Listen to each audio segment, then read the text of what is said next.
लोकाभिरामं रणरंगधीरं राजीवनेत्रं रघुवंशनाथं कारुण्यरूपं करुणाकरं तं श्रीरामचन्द्रं शरणं प्रपद्ये।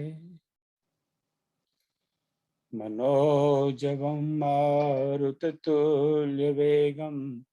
जितेन्द्रियं बुद्धिमतां वरिष्ठं वातात्मजं वानरयोतमुख्यं श्रीरामदूतं शरणं प्रपद्ये। श्रीरामदूतं शरणं प्रपद्ये। श्यावर रामचंद्र भगवान की जय। उमापति महादेव की जय। पवन सुत हनुमान की जय। श्री कृष्ण कन्हैया लाल की जय। जय जय श्री राम। मैं सब जग जाने करो प्रणाम जोर जुग पाने। तो भाइयों बहनों मित्रों, आपका पुनः स्वागत। ऐसा लग रहा है कुछ मित्र आज पहली बार जुड़ रहे हैं, उनका विशेष स्वागत। तो जो पहली बार जुड़ रहे हैं उनकी थोड़ी सी जानकारी के लिए बता दूं, ये एक रामायण क्लास है और रामचरितमानस क्लास कहना चाहिए इसको। तो उसमें से उसके जो संक्षिप्त पुस्तिका की रचना हुई है उसी का हम इसमें अध्ययन करते हैं। यहाँ से कोई गुरु नहीं है, कोई शिष्य नहीं है, सब आपस में बात करते हैं और एक दूसरे से सीखने का प्रयास करते हैं। फोकस हमारा सिर्फ रामचरितमानस है और बहुत ज्ञान की बड़ी बड़ी पुस्तकें हैं, पर उसका फोकस इस क्लास में है। फिर से आपका स्वागत। और उसमें कोई क्लास में कोई लेक्चरबाजी नहीं है, हम सब आपस में बात करते हैं, एक दूसरे से डिस्कस करते हैं, सीखते हैं। So that is the idea of this class. Shiv, do you want to send a message to groups for people that the class started? Thank you. Okay. All right. तो हमने पिछली बार अयोध्या कांड तक अध्ययन किया था और अब घोर जंगल में प्रवेश कर रहे हैं। तो मैंने आपको वार्निंग दे दी लास्ट टाइम कि अपना अस्त्र शस्त्र, अपना कवच सब लेकर आइए। यहाँ पे शेर भी मिलेंगे, बघेर भी मिलेंगे, राक्षस भी मिलेंगे, सांप भी मिलेंगे, बिच्छू भी मिलेंगे, पर यहाँ साधु भी मिलेंगे और संत भी मिलेंगे, ऋषि भी मिलेंगे और मुनि भी मिलेंगे। और यहाँ तो भगवान राम स्वयं जा रहे हैं, तो हम तो उनके साथ लगी लेते हैं, फिर हमें चिंता की क्या बात है। तो अगर आप लाना भूल गए हो अपने अस्त्र शस्त्र कवच, तो कोई चिंता वाली बात नहीं है। हम तो राम के पीछे पीछे लगे हुए हैं, तो हमारी रक्षा तो कर ही लेंगे। ठीक है, तो बढ़े आगे। और आगे बढ़ने के पहले कोई अब तक का कोई किसी विषय पर आपकी टीका टिप्पणी, सलाह, कोई प्रश्न? उत्तर देने के लिए बहुत विद्वान है यहाँ पर, बाकी सुनने के लिए मैं हूँ। हाँ, एक बात छोटी बात बताना चाहता था मैं आपको। हाँ, बताइए। आपने पादुका के बारे में, पादुका का, तो मैंने वाल्मीकि रामायण में जैसा आपने कहा था मैंने चेक किया, वो भरत जी बनवा के लाए थे स्वर्ण मंडित पादुका। अच्छा। क्योंकि उन्हें पता था कि राम नहीं भी आ सकते हैं, तो उनको दिया, राम जी ने उसको पैर से लगा के उनको वापस कर दिया और उसी को उन्होंने सिंहासन पर रख दिया। अच्छा, ओके। तो दोनों रामायण में तो बहुत वेरिएशंस तो हैं ही, आपको पता ही है, हम सब जानते हैं। तो तुलसी जी का तो हिसाब किताब भक्ति भाव का है, तो वो सोने चांदी के चक्कर में नहीं पड़ेंगे, क्योंकि जो खड़ाऊ में जो आनंद है कहा था तो मैंने चेक किया था। हाँ, नहीं, अच्छा है। जो दूसरा कि वो प्रयाग के बारे में बात हुई थी कि प्रयाग है कि संगम है, तो मैंने मोनियर विलियम्स की डिक्शनरी जो है फेमस, उसमें देखा, और आपके की हिंदी संस्कृत में, तो दोनों जगह लिखते हैं कि प्रकर्ष याग से प्रयाग बना हुआ है, जहाँ वो स्थल जहाँ की बहुत बड़े यज्ञ होते हों। उसमें संगम से इसका कोई मतलब अर्थ नहीं है, संगम इंसिडेंटल है। ओके, वेरी नाइस, चलो अच्छी बात है। तो आप देखिए, आप मुझे तो मलिक जी की बात सुनता हूँ तो बहुत प्रेरणा होती है कि देखिए ना कि कितना अध्ययन करते हैं, तो पता नहीं आपको किसको कितनी प्रेरणा हो रही है। मुझे तो बहुत प्रेरणा हो रही है और मुझे कई बार थोड़ा गिल्टी फील होता है कि देखिए ना हाँ, तो यही इस क्लास का यही सबसे बड़ा इम्पोर्टेंस है कि सब आप अपने अपने हिसाब से अध्ययन करते हैं और उसको शेयर करते हैं। कोई जरूरी नहीं है कि हम आपस में सम्मति हो, हम पति पत्नी में सम्मति नहीं होती, भाई भाई भी नहीं होती, तो इट्स नॉट नेसेसरी कि वी एग्री ऑन एवरीथिंग। और पिछले बार एक सज्जन ने थोड़ी आपत्ति ली थी कि क्यों अंग्रेजी में बोल रहे हो, तो भाई मैं क्षमा चाहता हूँ, क्योंकि अब मैं 1973 में मैं अमेरिका आया था, तब उसकी गिनने के लिए भी मुझे कैलकुलेटर का प्रयोग करना पड़ता है कि कितने साल हो गए। तो 48 साल रहने के बाद में अगर थोड़ी बहुत अंग्रेजी निकल जाए मुँह से, तो मैं इसके लिए क्षमा प्रार्थी हूँ। तो अब आगे थोड़ा बढ़े, अरण्यकांड में प्रवेश करें। तो आज हम क्या करेंगे, करीब 1 घंटा क्लास करेंगे और बाद में we will talk about research projects जो हमने बात की थी, राइट, कि इसको अब आगे आगे हम किस तरह कार्यान्वित करें। So will talk more about it when we go. Okay, पहले तो इसको शेयर स्क्रीन कर।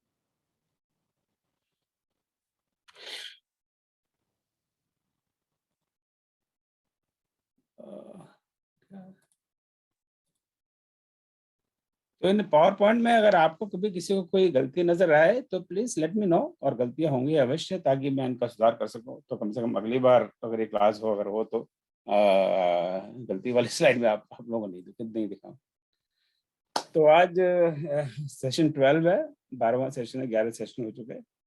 तो आज हम 18 नवंबर है और कार्तिक शुक्ल पक्ष चतुर्दशी है। अगर ये तिथि से गलत होगा मुझे बताइएगा।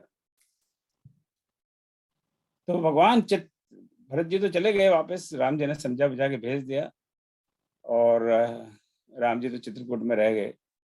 तो अब अरण्यकांड में शुरुआत यहीं से होती है। रघुपति चित्रकूट बस नाना चरित के श्रुति सुधा समाना। अब इसको हम लोग यहाँ पे चौपाई दो है गाते नहीं है, मुझ में गाने की कला भी नहीं, तो कोई गाएगा तो ऐसे गाएगा, रघुपति चित्रकूट बस नाना चरित किए श्रुति सदा समाना। पर हम वो गाने वाने से थोड़ा दूरी रहती है। तो रघुपति चित्रकूट बसी, रघुपति श्री राम जी ने चित्रकूट में बसे, वहीं रह रहे हैं, और नाना चरित्र के कई प्रकार के चरित्र कर रहे हैं, इन्हें कई प्रकार की लीलाएं कर रहे हैं। और उनका पूरा वर्णन यहाँ नहीं दिया है क्या लीला कर रहे हैं। और वो लीलाएं कैसी हैं जिनको सुनने से श्रुति, और श्रुति पहले शब्द आ चुका है, फिर मैंने दोबारा से लिखा कि कई बार 83 टाइम्स मानस में शब्द है। तो श्रुति का एक तो अर्थ कान ही है, जो हम जिस माध्यम से हम सुनते हैं वो श्रुति। और अब आजकल अगर हेडफोन लगाए तो मेरे ख्याल से हेडफोन को हम शायद श्रुति कह सकते हैं, या ये क्या होता है वो हियरिंग एड, हमारे से बूढ़े लोगों को हियरिंग एड लगाना पड़ता है, तो हियरिंग एड को भी श्रुति कह सकते हैं। तो कान या वेद को भी श्रुति कहते हैं, क्योंकि वेद तो सुने हुए हैं। पिछले सप्ताह आदरणीय पंडित प्रभुदयाल मिश्र जी से, उन्होंने बड़ी इस बारे में बड़े विस्तार से बात की, और उनका वक्तव्य पिछले सप्ताह ऋषि मुनि पर बहुत ही सामयिक है हमारे इस रामायण क्लास से, क्योंकि हम ऋषि मुनियों की आज ज्यादा बात करेंगे। करण्यकांड में तो ऋषि, जंगल में कौन रहता है, या तो सांप बिच्छू बघेर राक्षस रहते हैं, या जंगली लोग रहते हैं, या साधु संत रहते हैं। हमारे से लोग नहीं रहते। तो उन ऋषि मुनियों की बात होगी। तो श्रुति सुधा समाना, तो उनके जो चरित्र हैं, जो उनके कार्य उन्होंने वहाँ किए हैं, वो सुधा के समान है। और सुधा शब्द तो हम सब जानते हैं, बहुत कॉमन है, कई हमारे बहनों माताओं का नाम सुधा होता है, and I think they all know the meaning of that, but फिर भी चूंकि वो बहुत महत्वपूर्ण शब्द है। सुधा का सद अर्थ है अमृत, तो अमृत के समान सुनने में प्रिय है। तो भगवान के कार्य हैं तो वो तो अमृत के समान होंगे, पर उसका कोई ज्यादा विस्तार नहीं किया।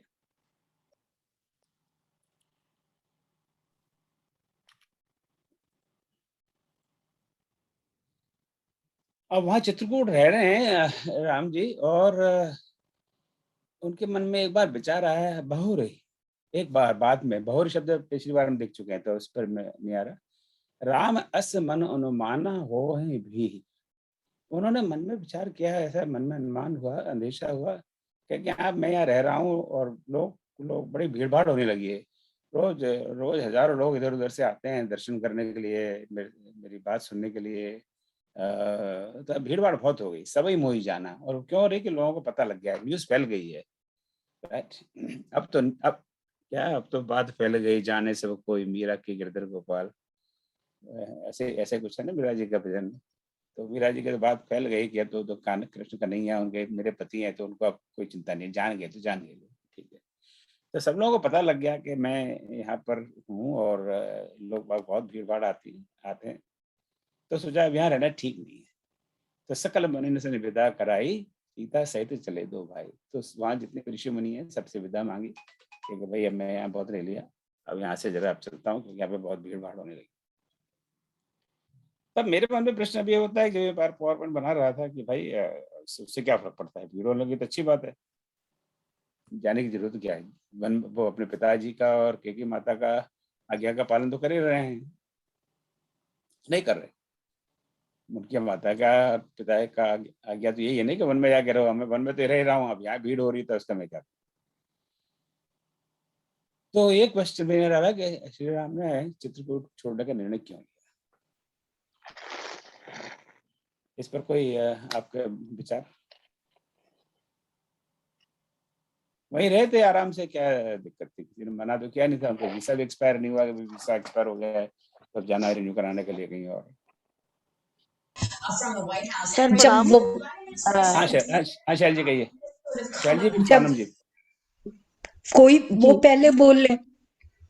हाँ सोनम जी जब चलिए आप, सोनम जी आपको पहले कहने बोलने कह रही हैं शैल जी सर, जी।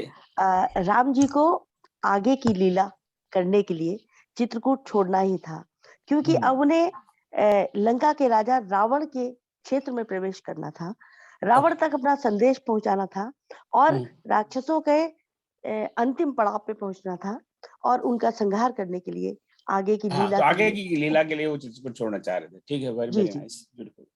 चलिए उन्हें सजा मिली थी कि उन्हें वन में रहना है, जिसका मतलब कि अकेले रहना है। और जब लोग जान गए, भीड़ आने लगी, तो वो वन भी तो अब एक संसार जैसा बन गया, वो अकेला कहाँ रह गया उनके लिए। तो उन्हें अपने माँ की बात रखने के लिए फिर निर्जन में ही जाना था, जहाँ उन्हें पहचानने वाले न हो, उनकी सहायता करने वाले न हो। ये मेरी अपनी सोच है। हाँ नहीं अपने से आप में से किसी का ये ऑडियो ऑन है जरा प्लीज, मुझे दिखाई नहीं दे रहा है यहाँ से, और शायद जी आपके पीछे बैकग्राउंड में आवाज आ रहा था। ओके, और any other opinion on that. हम मतलब सीधी भी नहीं देख सकते। नहीं साहब, वो तो तुलसीदास जी ने कहा ही है कि भीड़ भाड़ का होने वाला था, इसीलिए वो शांत जगह में बैठना चाहते थे। हाँ तो वो है भीड़ सवई तो नहीं। अब देखिए ना, जैसे ये तो मंथन का क्लास है, तो अपना अपना मंथन है। सोनम जी ने जो कहा वो बिल्कुल फिलोसॉफिकली, अल्टीमेट उद्देश्य क्या था, वनवास का उद्देश्य तो यही था ना कि रावण से इस संसार को मुक्ति दिलानी थी। अब उसको कैसे किया जाए, तो maybe this the next step he thought he should take. और शैलजी ने भी कहा ये भी ठीक है कि वहाँ भीड़ भाड़ होगी तो वन जैसा वहाँ माहौल ही नहीं रहा, तो फिर in the spirit of it at least technically may be he was still in one, but the spirit of it was not one now. इतनी भीड़ भाड़ हो गई, वन कहाँ रहा। And third way of looking at it कि वो यहाँ भीड़ भाड़ हो गई तो इसका क्या मतलब कि अब यहाँ से मेरी वजह से भीड़ भाड़ हो गई, तो जो साधु मुनि संत ऋषि मुनि यहाँ रह रहे हैं, अब उनको कितना डिस्टर्बेंस होता है। वो शांति से यहाँ रह के अपना यज्ञ करते हैं, पाठ करते हैं। अब यहाँ तो बाजार हो गया पूरा का पूरा, तो मेरी वजह से साधु संतों की साधना में और यज्ञ में और उसमें भंग पड़ रहा है। तो मैं बेटर है कि मैं यहाँ से खिसक लूँ, ताकि बाकी लोग यहाँ आना बंद करें, तो ये अपना जो साधु संत ऋषि मुनि शांति से अपने भगवान के भजन में लगे हुए वो करते रहें। So there are many ways of looking these things. और जैसे मैंने कई बार कहा है इस क्लास में कि हमें अपने हिसाब से we need to think about these things के प्रभु ने ऐसा किया होगा तो क्यों किया होगा, उसके क्या कारण है, और हम अपने जीवन में इस कोर्स का नाम ही है मानसिक जीवन में उपयोगिता। तो अब हम तो भगवान है नहीं, पर कई बार हमें ऐसा लगता है कि हाँ हमारी वजह से बहुत भीड़ हो रही है और बहुत ज्यादा और बाकी लोग परेशान हो रहे हैं, तो हमें खुद को वहां से खिसक लेना चाहिए, ताकि और लोगों की सुविधा का ध्यान हमें रखना चाहिए। हमारे आसपास के लोग हैं, हमें पॉपुलैरिटी कंटेस्ट में नहीं आ जाना चाहिए क्या इतनी भीड़ हो रही है और हमारी छाती फूल जाए और हम बड़े हम आ जाए और देखो मैं कितना पॉपुलर हो गया हूँ, उससे भले ही कितनी बेसुविधा हो। आप मैं किसी नेता का नाम नहीं ले रहा, पर आपको सबको पता है कि इंडिया में कभी भी कोई छोटा मोटा भी एमएलए एमपी भी शहर में आए और पता लग जाए तो इतनी भीड़ हो जाती है, और पता लगा कि यहाँ से ये कैबिनेट मिनिस्टर या प्राइम मिनिस्टर निकलने वाले हैं, सारा शहर पूरे दिन के लिए बंद हो जाएगा, 2 दिन के लिए बंद हो जाएगा, ना कोई हल सकता है, ना चल सकता है। इतनी ज्यादा इनकन्वीनियंस होती है इसकी हद। वो ये नहीं सोचते कि हमारे वो आते भले वो 10 मिनट के लिए आएंगे, कहीं को फीता काटना है फिर चले जाएंगे, और उनको कुछ काम नहीं है कि ये नई रेलवे योजना है या नई स्टैचू का अनावरण करना है, और आधा काम तो मिनिस्टर्स और प्राइम मिनिस्टर यही करते हैं, आधा टाइम इसी में जाता है। और उसके बाद उससे जो जो रोजमर्रा में लोगों को कितनी तकलीफ होती है उसका उनको कोई अंदेशा नहीं है, उसके ऊपर कोई पड़ी नहीं। सो ये स्पिरिट है कि आए अपना चुपचाप, लोगों को पता ना पड़े, उसको बहुत ज्यादा न्यूज ना करें, और किस रूट से जाएं, चुपचाप निकल जाएं, और जो नॉर्मल लाइफ डिस्टर्ब ना हो, वो एटीट्यूड होना चाहिए। ये राम जी हम ये सिखाते हैं कि हम लोगों की सुख का सुविधा का ध्यान रखें, हमारी वजह से और लोगों को परेशानी ना हो। ये basic day to day life lesson is for अस।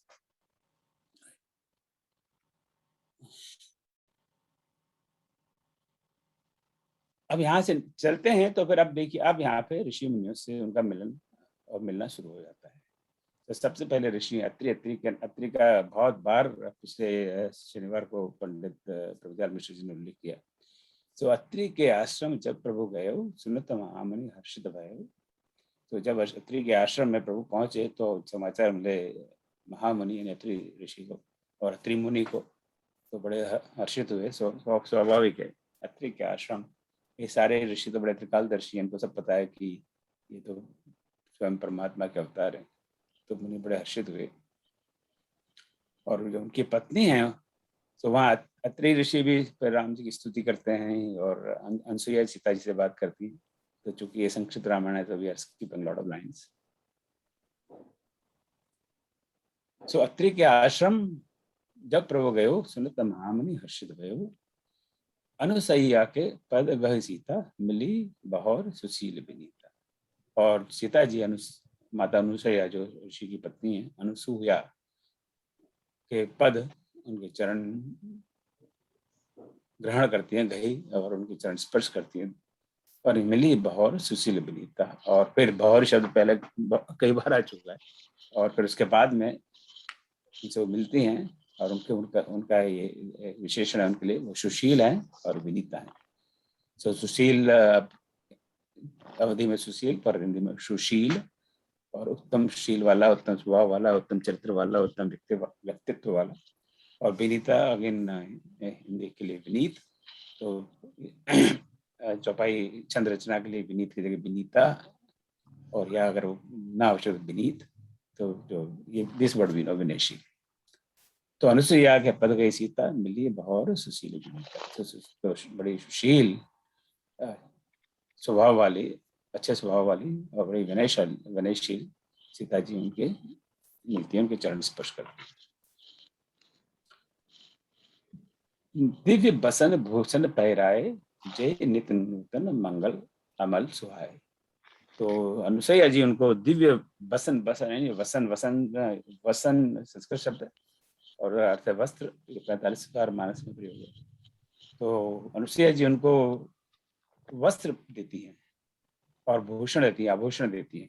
तो वस्त्र और आभूषण देती हैं। कैसे आभूषण? ऑर्डिनरी आभूषण नहीं है वो, और ऑर्डिनरी वस्त्र नहीं है। जय नित नूतन अमल सुहाए, कि वो दिव्य है। और दिव्यता क्या है कि जो नित्य है, एवरीडे, नूतन या नए, जो रोज नए लगते हैं। यानी ऐसा नहीं है कि आपने एक दिन पहना दूसरे दिन लॉन्ड्री करनी पड़ती है, हमें रोज करनी पड़ती है। ऐसे हमें मिल जाए तो हमारा लॉन्ड्री का खर्चा ही कम हो जाए।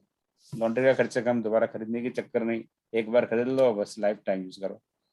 तो मेरी अनुसैया से मुलाकात होगी तो मांगेंगे तो मैं कहूँगा मुझे भी वस्त्र दे दो एक जोड़ी, बस और कुछ नहीं चाहिए, मेरा तो कितना सारा धन बच जाएगा। सो नित्य नूतन अमल सुहाए। अमल अमल यानी जो बिल्कुल स्वच्छ हो, जिसमें मल ना हो यानी गंदे ना हो। सो जो उनको जो वस्त्र और आभूषण दिए उनमें दिव्यता ये है कि वो हमेशा बिल्कुल नए, ताजे और दिव्य पवित्र लगेंगे। इसलिए शायद वो जब सीता का हरण रावण को ले गया तो वो अपने साथ वो बैग लेके नहीं गई कि नहीं मैं अच्छे तो हरण कर रहा है पर मेरी अटैच तो चलूं, इसमें मेरी सारी साड़ियां हैं और वहां जाके मकान तो उनको अटैची की कोई जरूरत नहीं थी, उनके पास तो ये दिव्य भूखा, उनके वस्त्र दिव्य थे। तो जैसे आजकल होता है ना परमानेंट प्रेस, अब पता नहीं परमानेंट प्रेस होती है कि नहीं होती, ये परमानेंट उनके पास वस्त्र हैं, वस्त्र आभूषण है। Excuse me. कह ऋषि बधु सरस मृदु बानी, नारी धर्म कछु ब्याज बखानी। और उन्होंने फिर ऋषि वधु, ऋषि पत्नी ने बड़ी सरस रस भरी मृदु, बड़ी मृदु कोमल वाणी से कुछ बातें कही। नारी धर्म, और नारी के धर्म उनको समझाए। कछु ब्याज बखानी, और कुछ ब्याज के साथ समझाए। बखानी, बखानना वो तो हम जानते हैं, बड़े बखान कर कहे कि नारियों के धर्म क्या होते हैं। तो इसके दो मुझे शब्दकोश में अर्थ मिले। एक तो होता है बहाना, दूसरा होता है ब्याज। तो ब्याज तो हम जानते हैं, हम तो बनिया आदमी हैं, बनिया आदमी को तो ब्याज बहुत प्रिय है। तो एक तो ब्याज, यानी और ब्याज का अर्थ क्या हो, बड़ा चढ़ा कर कहना, जो आज आपको मैंने 10 रुपये दिए तो कल आप मुझे 11 रुपये दीजिए, बढ़ा कर दीजिए उसको। वो 10 से काम नहीं चलेगा, 1 रुपया ब्याज हो गया उसका। तो बढ़ा चढ़ा कर किसी बात को कहने को हम कह सकते हैं ब्याज बखानी। तो एक इंटरप्रिटेशन ये है। दूसरा इंटरप्रिटेशन ये है कि उन्होंने एक सीता जी का बहाना लेकर नारी धर्म की बात समाज को बताई। तो वो आगे भी मैं आगे की चौपाई देता हूँ, फिर इस can come back to it. सुन सीता तब नाम सुमर नार पतिव्रत कराई, तो हे प्राण प्रिय राम कहूँ कथा संसार हित। हे सीता सुनो, तब नाम सुमरे, तुम्हारा नाम का स्मरण करने से ही, तुम्हें याद करने से ही, तुम्हारा स्मरण करने से ही नारी पतिव्रत करें, जो नारियां हैं, स्त्रियां हैं, वह पति धर्म का पालन करेंगी। तो तुम्हें मुझे ये सारे लेक्चर देने की जरूरत नहीं है। मैं ये तुम्हें क्यों सुना रही हूँ, तो हे प्राण प्रिय राम, तुम्हें तो राम प्राण प्रिय है, उनके लिए तुम कुछ भी कर सकती हो, करोगी भी। कहूँ कथा संसार हित। तो ये जो मैं अभी लेक्चर देने जा रहा हूँ नारी धर्म की और पतिव्रता की वगैरह वगैरह, वो तो खाली संसार के हित के लिए कह रहे हैं, ताकि तुम्हारे बहाने से अब सबको जाके मैं लेक्चर तो कोई मेरी बात नहीं सुनेगा। सो this is the beauty of Ramcharitmanas. यहाँ पे आपस में संवाद में तुलसीदास जी हम सबको ज्ञान देते हैं, बुद्धि देते हैं, समझ देते हैं कि आप जीवन का कैसे कैसे कैसे जिया जाए। So this is another excellent example of how to communicate, कि आप किस तरह से किसी और से करना चाहते हो, बात आप किसी और से कर रहे हो, बात संसार से करना चाहते हो, पर आप सीता जी से बात करें उनसे। जी सो मैं पिछली स्लाइड पे फिर से चला जाता हूँ, जो मैं कैसे जाना चाहेंगे इस पर। ये अभी तक मुझे ये समझ में नहीं आया कैसे आगे पीछे होता है। तो नारी धर्म को जो ब्याज बखानी, तो सीता जी का बहाना लेकर वो नारी धर्म की बात करती है, ताकि सारे संसार को ये संदेश पहुंचे। तो एक दूसरा इंटरप्रिटेशन है। तो एक इंटरप्रिटेशन ब्याज का ये है कि उसको बढ़ा चढ़ाकर वो बात करना चाहती है, ब्याज जोड़कर बात करना चाहती हैं। और दूसरा है कि वो सीता जी का बहाना लेकर वो बात करना चाह रही है सीता जी। तो हे सीता, मैं तुम्हारा बहाना ले रही हूँ, पर संसार के हित के लिए कथा कह रही हूँ। तो सारी राम कथा ये संसार के हित के लिए है। ये सारी राम कथा रामचरितमानस दोबारा लिखने की कोई आवश्यकता नहीं थी तुलसीदास जी को, जो संसार के हित के लिए लिखी है उन्होंने। और डायरेक्टली किसी को कुछ नहीं कहा, डायरेक्टली कभी हमें उपदेश नहीं कहते कि तुम ऐसा करो, तुम वैसा करो, पर आपस के संवादों के थ्रू ये उपदेश देते थे। मुनि पद कमल नाय कर सीसा, चले बनई सुर नर मुनि ईसा। अब अत्रि ऋषि से मुलाकात होगी, काफी बड़ा लंबा संवाद है रामचरितमानस में, naturally we are skipping a lot of it. So मुनि पद कमल नाय कर सीसा, तो मुनि अत्रि ऋषि के चरणों में सिर नवाकर चले बने, बन को चल दिए। सुर नर मुनि ईसा, सुर यानी देवता, नर यानी मनुष्य, और मुनि ऋषि मुनियों के स्वामी रामचंद्र जी उनको चल दिए। अब आप देखेंगे ना, बालकांड से लेके धीमे धीमे तुलसीदास जी भी हमें बताते जाते हैं कि ये राम कोई एक पुरुष नहीं है, ये परमात्मा का स्वरूप है। धीमे धीमे बताते जाते हैं। अब यहाँ पे आप देखा ना, यहाँ पे ऋषि मुनियों के स्वामी श्री रामचंद्र जी, सो भगवान के स्वरूप का हमें धीमे धीमे आभास कराते जाते हैं। अब आगे क्या हो रहा है?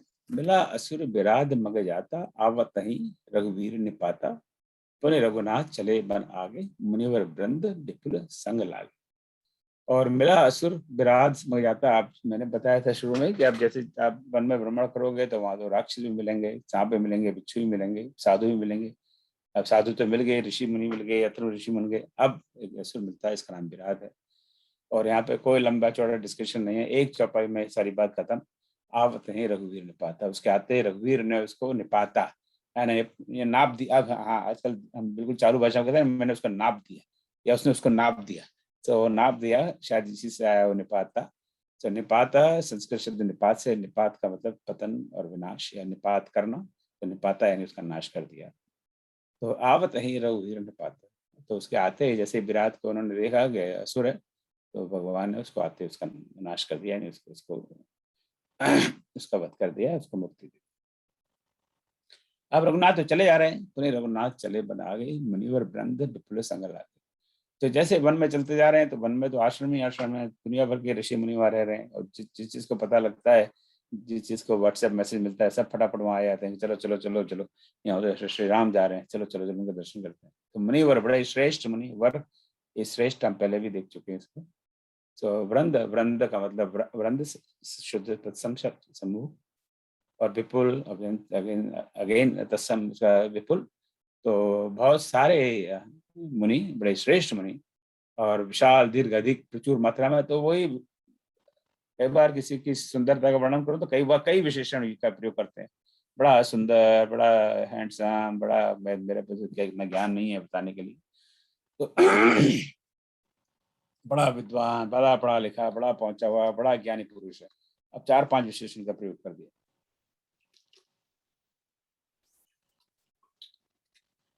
तो यहाँ पे ये बताना चाहते हैं कि मतलब बहुत सारे अच्छे अच्छे बड़े बड़े ज्ञानी मुनि उनके साथ चल दिए, क्योंकि हम तो बस अब जहाँ जहाँ प्रभु जाएंगे अब उनके साथ ही रहेंगे, हम भी उनके साथ चलेंगे। अस्त समूह देख रघुराया, पूछी मुनिन लाग अति दाया।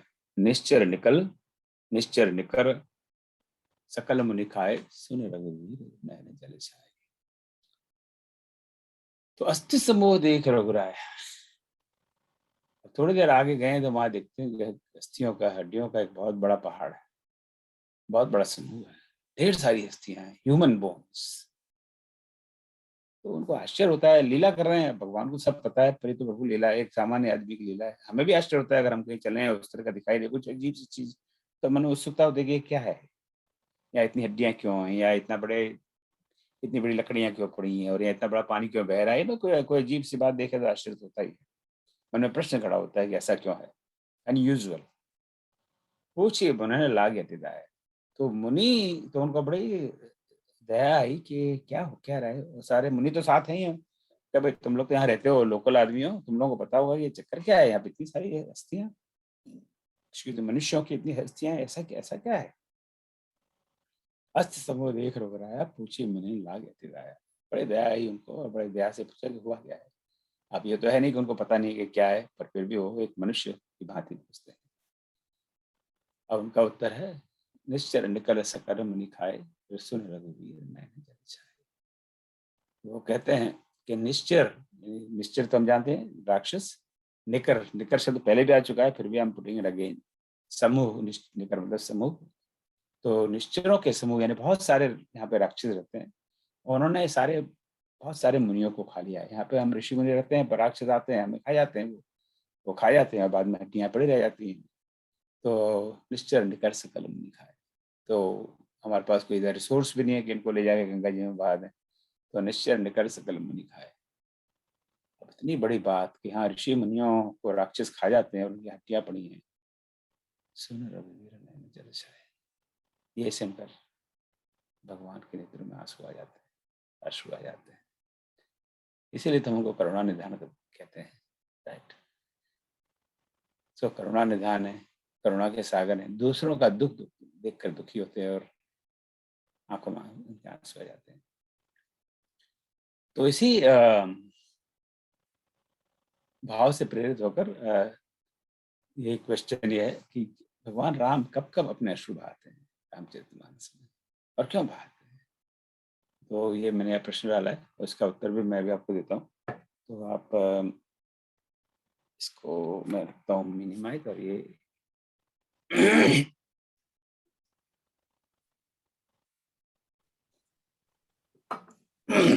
तो कुछ सालों पहले इसी के प्रश्न के उत्तर में मैंने ये कविता लिखी, तो आप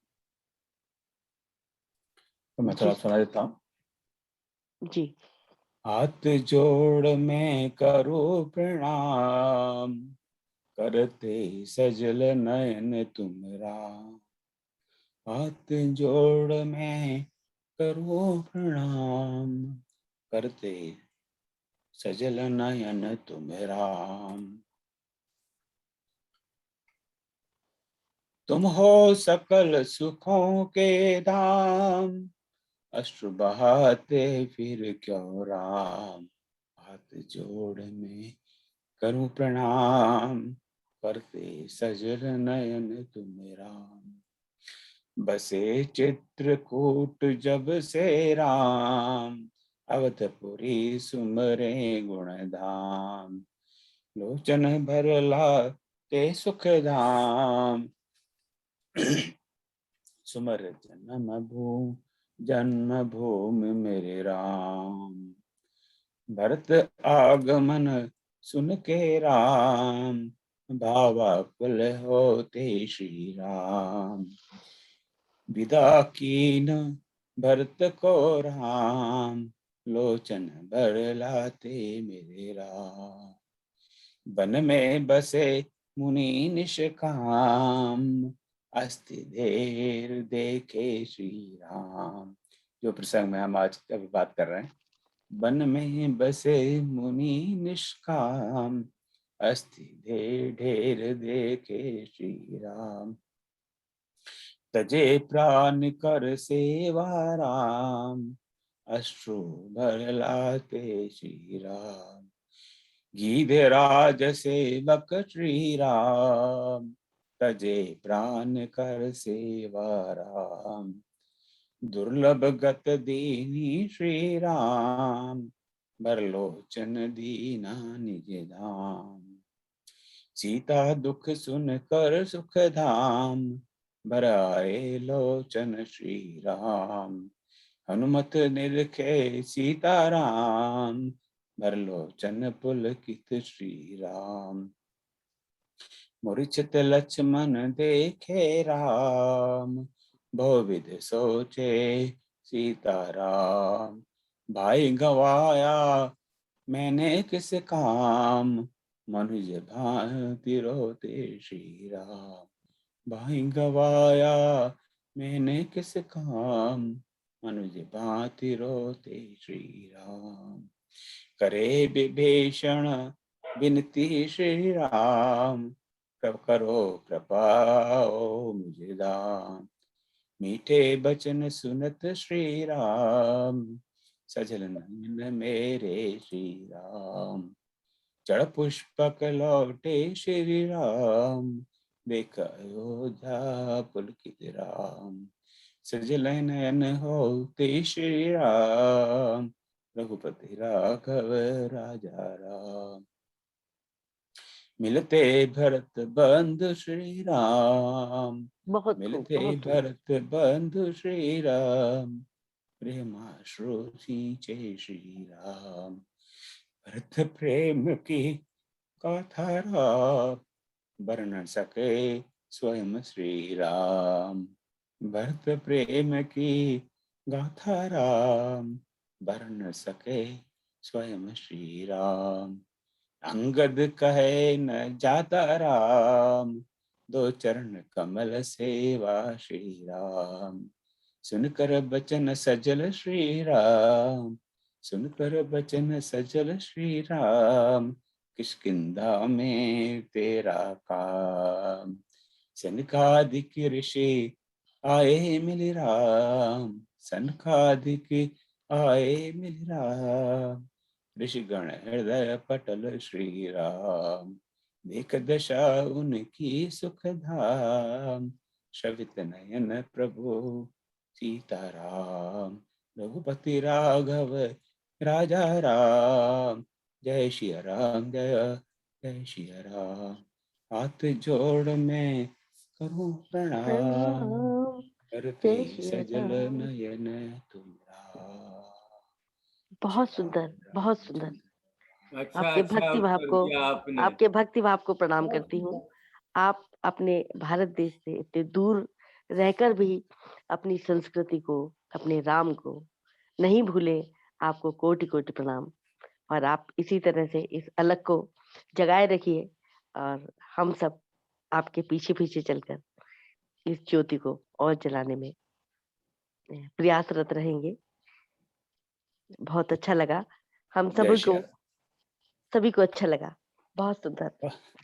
जय श्री राम। चलिए आगे बढ़ते हैं। जय श्री राम जी। भगवान सर एक हाँ। निवेदन और मैं थोड़ा सा करना चाहूंगी कि आप ऋषि मुनियों पे वार्ता कर रहे हैं और एक मैंने और पढ़ा है कि हमारे विश्वामित्र से लेकर ये जितने भी प्रासंगिक ऋषि मुनि थे, ये एक तरह से वैज्ञानिक भी थे और इन्होंने अस्त्र शस्त्र मंत्र ये सब कलेक्ट कर रखे थे और इनकी श्री राम के वनवास से पूर्व ही योजना बन गई थी कि राम 14 वर्ष रहेंगे, तो 14 वर्ष मात्र उनके पिता का आदेश ही नहीं था। उस महाअसुर रावण को मारने के लिए उन्हें जिन दिव्यास्त्रों की, जिन संधानों की आवश्यकता थी, उसके लिए इतना ही समय बहुत आवश्यक था। और उस दक्षिण क्षेत्र में अंतिम ऋषि थे अगस्त ऋषि, जिनके पास अंतिम अस्त्र शस्त्र थे जो उन्होंने भगवान श्री राम को अर्पित किए थे। और उसमें एक मंत्र विशेष था जिसे हम आदित्य हृदय स्रोत के नाम से जानते हैं। रावण वध के लिए अंतिम उनका वही मंत्र था कि जब वो असुर किसी भी प्रकार से नहीं मारा जा रहा था, तब श्री राम भी श्रमित हो गए और उन्होंने सोचा कि अब क्या किया जाए। तब आकाश मार्ग से महर्षि अगस्त आए और उन्होंने श्री राम को याद दिलवाया कि आप 3 बार इस आदित्य हृदय स्त्रोत का पाठ करें, उसके प्रभाव से पर्टिकुलर ये टाइम आएगा और तब आप संधान करें अपने बाण का और वो असुर मारा जाएगा। तो ये आप जिस प्रसंग में चल रहे हैं वहां पे अंतिम ऋषि आने वाले हैं, महर्षि अगस्त। सादर नमन। चलिए हम आगे बढ़े। धन्यवाद सोनम जी।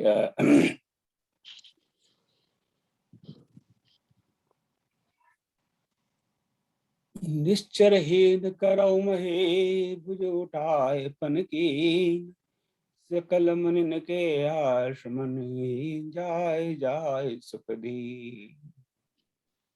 तो आंसू तो बहुत लोग बहाते हैं, हम भी कई चीजें देखते हैं, कई हमें दुख होता है, हमारे आंसू आते हैं, अरे अरे मेरा भाई बीमार है, अरे मेरे एक दोस्त का बहुत बिजनेस में लॉस हो गया। नहीं, पर हम करते क्या है, आंसू बहाए, अरे अरे उसका बेचारा बेटा कोरोना में मर गया, और बहुत बहुत कितनी बहुत शोक की बात है, बहुत दुख की बात है। और वास्तव में दुख होता है, ऐसा नहीं कि हम आडम्बर कर रहे हैं, और हम वास्तव में हमारे शुरू बहते हैं, पर उसके बाद में वो बात आई गई हो जाती है। जी, यही राम जी में और हमें फर्क है। वो कहते हैं कि ऐसा हो रहा है, ये निश्चर ने इतना आतंक मना रखा है कि ऋषि मुनियों को जिंदा खा जाते हैं और उनकी अस्थियां यहाँ ऐसे पड़ी रहती हैं। तब ये बड़ा भीषण प्रण करते हैं कि मैं इस पृथ्वी को निश्चरहीन करूंगा, इस पृथ्वी से सारे राक्षसों का नाश कर दूंगा।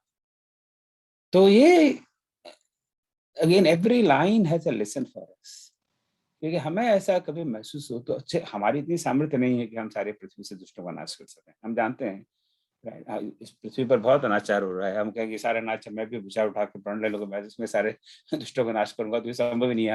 हम ऐसी क्या एबिलिटी हम कर सकते हैं, पर हम थोड़ा बहुत तो कर सकते हैं ना।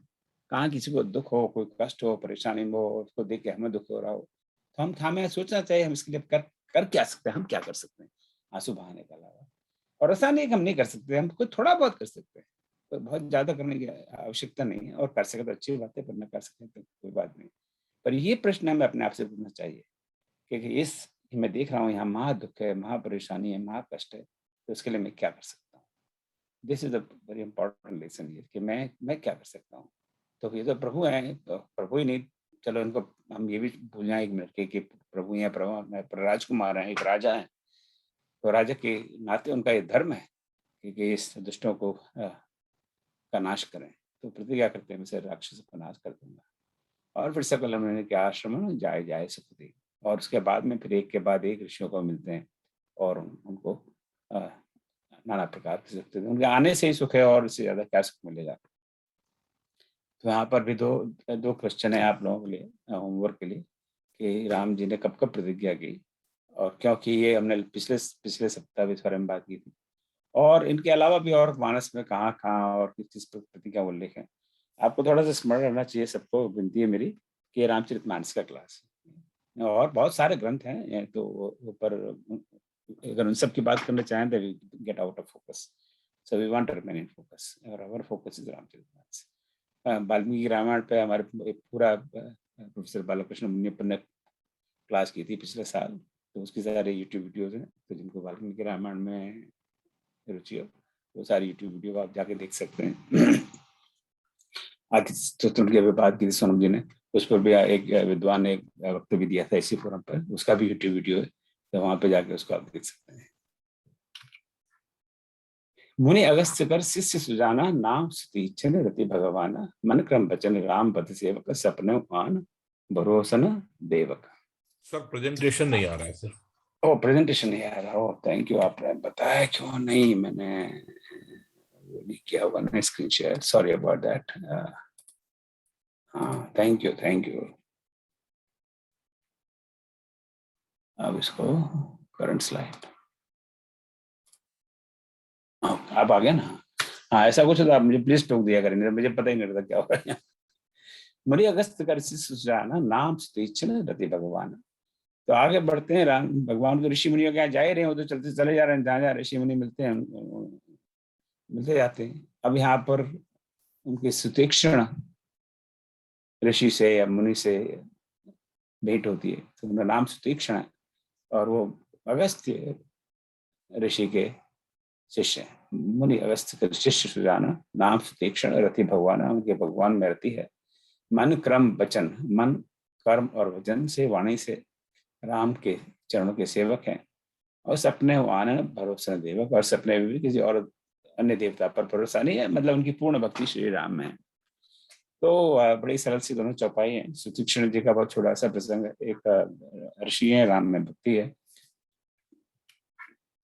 और वो भी भगवान राम की फिर स्तुति करते हैं। अरण्य कांड में बहुत सारी स्तुतियां हैं राम जी की, और कभी हम भगवान राम की कितनी स्तुतियां हैं रामायण में, उस पर कभी चर्चा करेंगे इसी फोरम पर। कह मुनि प्रभु सुन बिनती मोरी, स्तुति करऊं कवन विदित होरी। जो कौशलपति राजीव नैना, करऊं स राम हृदय मम आयना। सो कह मुनि, सुतीक्ष्ण मुनि का कहते हैं कि हे प्रभु सुनो विनती मोरी, मेरी विनती सुनिए। बड़ी सरल सी चौपाई अर्धाली। स्तुति कराऊं कवन विदित होरी, आपकी मैं स्तुति किस प्रकार करूं, कवन विदित किस प्रकार से, किस विधि से करूं, मेरे तो कुछ समझ में नहीं आता। स्तुति कराऊं कवन विदित होरी। और फिर बाद में देखिए ना, ये चौपाई C1 है, फिर चौपाई नंबर 1 है, 2-10 के बाद में, तो और फिर बाद में 18 चौपाई, फिर सीधा 20वीं चौपाई पर है। जो कौशलपति राजीव नैना, करो सो राम हृदय मम आयना। सो हे, अगर आप मुझ पर प्रसन्न हो, हे कौशलपति, कौशल देश के पति है, राजीव नैना, और राजीव यहाँ पे उन्होंने छोटा ही हर्ष का प्रयोग किया है, क्योंकि वो 16 मात्रा फिट नहीं हो रहा, तो सही शब्द तत्सम शब्द राजीव है, राजीव यानी कमल। नयना, नयन अगर नयन की जाए नैना, तो राजीव नैना, तो कमल नयन हम जानते हैं भगवान के लिए बहुत बहुत जगह प्रयोग हुआ। तो है कमल नयन, है कौशलपति, करो सो राम हृदय मम आयना। सो हे राम, जो आप कमल नयन है, कौशल का पति, राम हृदय मम आयना, आप करो, आप मेरे हृदय में अपना घर बनाया। आयना इज भवन, घर, स्थान। तो जैसे हम कहते हैं ना उत्तरायण दक्षिणायन, तो जब सूर्यदेव दक्षिण में चले गए तो हम दक्षिणायन कहते हैं, उत्तर तरफ चले गए तो उत्तरायण कहते हैं। तो करो, इवन रामायण भी हम कहते हैं रामायण, राइट, तो रामायण। तो करो सो राम हृदय में आयना, आप मेरे हृदय में स्थान करें। तो बहुत छोटा सा प्रसंग है, सुतीक्ष्ण और भगवान राम की भेंट, सुतीक्ष्ण की परमात्मा की स्तुति और उनसे भजन का आशीर्वाद देना।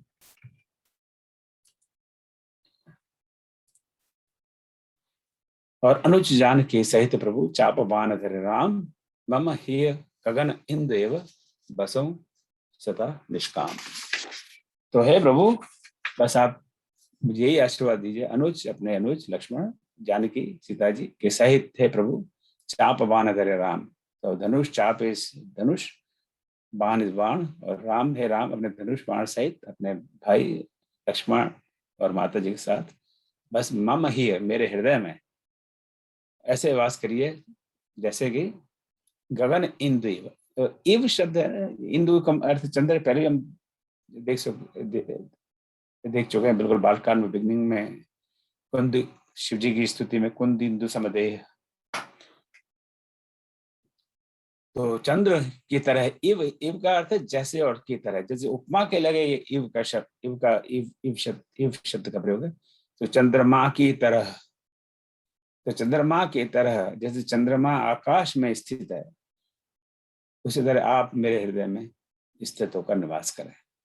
सो इव शब्द इस शब्द अपने आप में इव शब्द बहुत ऐसा कोई महत्वपूर्ण नहीं है, पर इव शब्द का महत्व है कि कहाँ कहाँ और रामायण में उपमाएं, उसको ढूंढने में बहुत महत्वपूर्ण हो सकता है कि कहाँ कहाँ किसकी कैसे उपमाएं दी गई, तो उसका और भी जैसे मनहु, मानो की, पर वो ऑब्वियस शब्द है, पर इव is not very obvious word. So मैंने उसको स्पेशल यहाँ पे नोट किया कि जो those who want to research in Ramayana, so this word can be very useful. एव मस्तु कर रमान निवास, भगवान तो बस आशीर्वाद दे दिया है, रमान निवास है। सर एक छोटा सा, हाँ मैं इसको मैं जरा इस लाइन को पूरा कर लूँ फिर आता है, कमिंग टू। सो एव मस्तु, एवं मस्तु, ऐसा ही हो जैसा तुमने आशीर्वाद मुझसे मांगा है, ऐसा ही हो। फिर चल दी हरीश, चल दी वहां से, चल दी कुंभज ऋषि पास, और आगे जो सुतीक्षण की भी बात आई थी, तो जो उनके गुरु हैं सुतीक्षण शिष्य हैं, अब अगस्त्य ऋषि मिल रहे हैं, जिनकी अभी सोनम जी ने बात की थी। तो कुंभज ऋषि की बात करें उसके पहले राजेश जी आपका क्या कमेंट का प्रश्न है? सर पिछले वाले में देखेंगे निकाम का सर उपयोग अर्थों में नहीं लिखा है, उसका निकाम, हाँ निष्काम। हाँ इसमें मैंने अर्थ में नहीं लिखा, तो I also try to I am glad you asked that question.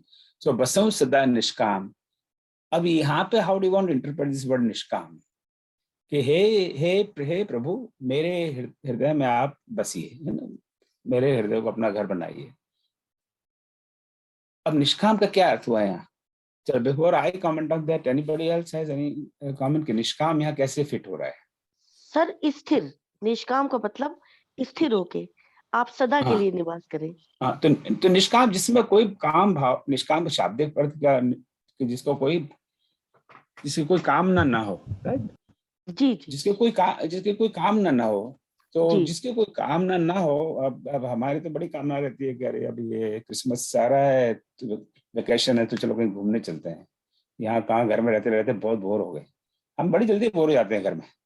तो पर हम ये भूल जाते हैं कि इस दुनिया में अभी भी हजारों लाखों करोड़ों लोग हैं जिनके पास घर ही नहीं है, सड़कों पर रहते हैं वो, और अब हम अपने घर में 5-4 बेडरूम का घर है, फिर भी यहाँ बोर हो रहे हैं। बड़ी आयरनी है ये, राइट? रोटी खाते खाते बोर हो गए, अगर क्या है, अभी कल रोटी खाई थी, अब तो पिज्जा बनना चाहिए, कल पिज्जा खाया था, अब तो खीर पूरी बननी चाहिए, अरे खीर पूरी खाते खाते बोर हो गए, अब तो कुछ हलवा बनना चाहिए। पर हम वो लोग भूल जाते हैं जिनको दो टाइम सूखी रोटी नहीं मिलती, ये 2 टाइम सूखी रोटी मिल जाए वही बहुत बड़ा भाग्य है। सो बसव सदा निष्काम, तो आप निष्काम, आप स्वयं एक तरह इंटरप्रेशन हम ये कह सकते हैं कि उनका गुण का भी वो बखान कर रहे हैं कि आप निष्काम हो, हे निष्काम आप मेरे हृदय में वास करें।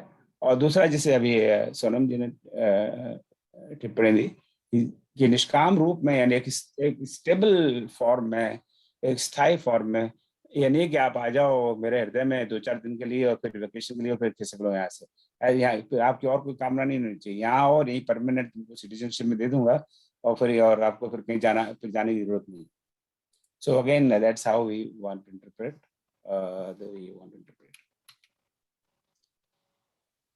तो वहां से चले अब कुंभज ऋषि के पास पहुंचे, और कुंभज कौन है? अगस्त ऋषि। तो अगस्त ऋषि है, और एनीबडी एल्स इनका नाम कुंभज कैसे पड़ा? आज किसी ने जिसने कुछ भी ना बोला हो, कोई कमेंट करना चाहे? इन्होंने सारा समुद्र पी लिया था इसलिए इनको कुंभज कहा था, इसलिए सारा समुद्र पी लिया इसलिए कुंभज। सो कुंभ से जन्मा, जैसे जल यानी जल से जन्मा है ना। सो जो जल से बताऊं क्या है वो भी जलज है, या मछली है वो भी जलज है, जो जल से जन्मा वो जलज, राइट? और जो सीता जी का नाम है अवनिजा, अवनी से जन्मी, तो अवनिजा, राइट, या भूमिजा, भूमि से जन्मी यानी भूमिजा। तो कुंभज जो कुंभ से जन्मा है, जिसने कुंभ से जन्म लिया है, सही जी कह रहा हूँ मैं? जी जी, कुंभ से जन्म लिया। तो उनके बारे मैं में बताऊं क्या? हाँ हाँ मलिक जी कहिए। ओ जनक जी निमि से झगड़ा हुआ था अगस्त मुनि का, तो उन्होंने निमि को श्राप दे दिया, तो उन्होंने बदले में श्राप दिया कि तुम अभी मर जाओ, देहावसान हो गया उनका।